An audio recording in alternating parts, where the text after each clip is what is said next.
Early life and family background.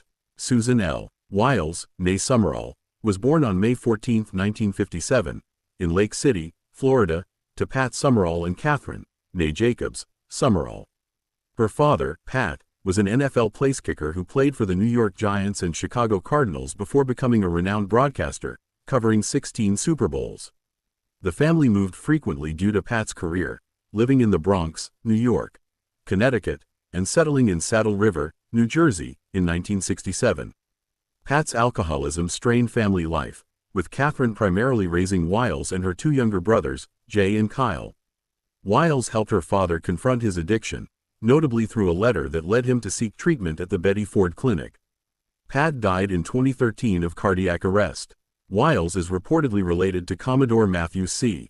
Perry, who opened Japan to Western trade in the 19th century.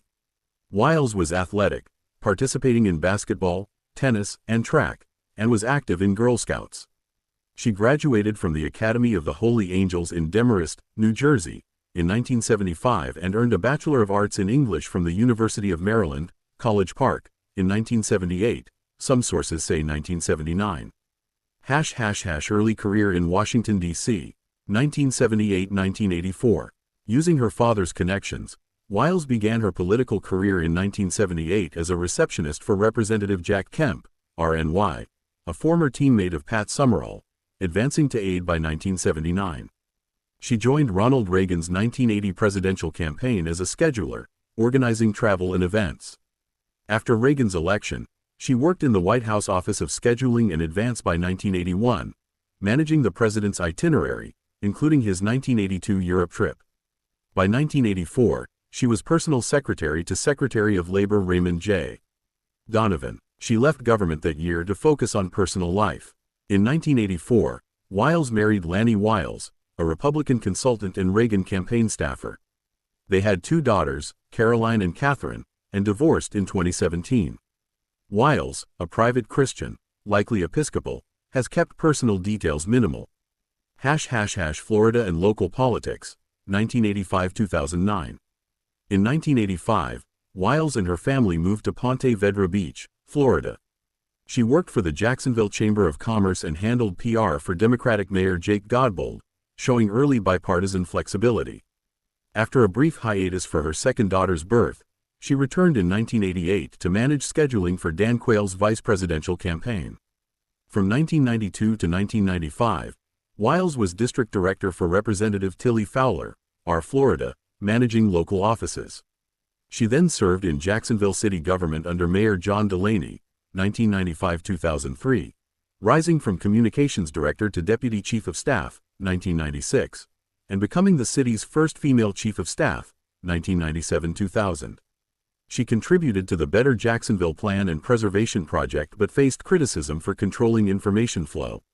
She resigned in 2000, citing family and job stress. Wiles briefly served as COO of the Vestcor Companies, 2000, and vice president at APCO Worldwide, 2001–2003. She was a spokeswoman for Mike Weinstein and then chief of special initiatives and communications for Mayor John Maiden, 2003–2008, resigning for family and travel. In 2009, she joined Republic Services but left due to a conflict of interest, then worked with IF Marketing and Advertising and Ballard Partners as a lobbyist, representing clients like Swisher Tobacco. Statewide and national campaigns, 2010–2019. Wiles gained prominence in 2010 by managing Rick Scott's upset gubernatorial campaign in Florida, defeating establishment favorite Bill McCollum in the Republican primary and Democrat Alex Sink in the general election. She served as Scott's transition legislative liaison. In 2011, she briefly managed John Huntsman Jr.'s 2012 presidential campaign but resigned due to internal conflicts. She co-chaired Mitt Romney's Florida Advisory Council in 2011 and advised Jacksonville Mayor Lenny Curry. In 2015, Wiles joined Donald Trump's 2016 presidential campaign as Florida co-chair, becoming state campaign manager in 2016. Her efforts helped Trump flip Florida, winning by 1.2 points, crucial to his victory over Hillary Clinton. In 2017, she led Ballard Partners' D.C. office. In 2018, she revived Ron DeSantis' faltering Florida gubernatorial campaign, securing a narrow win over Andrew Gillum. However, tensions with DeSantis's team, including allegations of leaks and influence peddling, which she denied, led to her ouster in 2019. DeSantis also pushed Trump to remove her from his 2020 Florida campaign, briefly succeeding. Trump's inner circle and 2024 campaign, 2020-2024.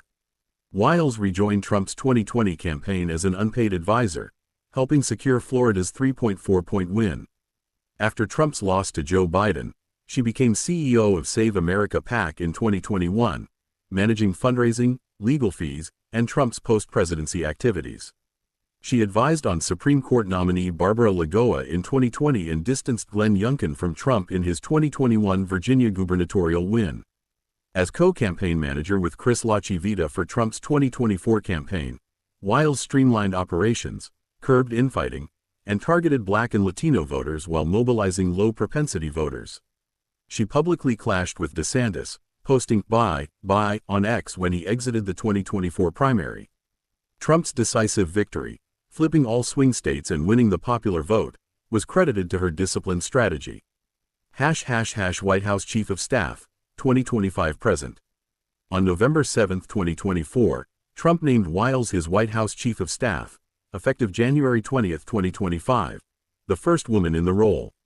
She has focused on a no-drama West Wing, structuring staff, issuing memos against unauthorized actions, and managing Trump's schedule, aligned with his 2 to 7 p.m. preferences.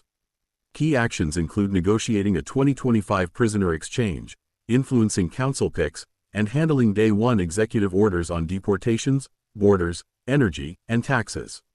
She faced tensions with DOJ, led by Elon Musk, over staff demands and navigated a lawsuit against the Associated Press.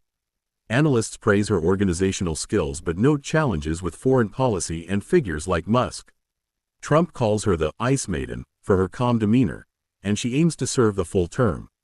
Wiles, with an estimated net worth of $8.90 $10 million from consulting, is known as a private, strategic force more sense than seen. Her loyalty-driven leadership and barrier-breaking role as Chief of Staff cement her as a pivotal figure in Trump's administration, focused on disciplined execution of his agenda.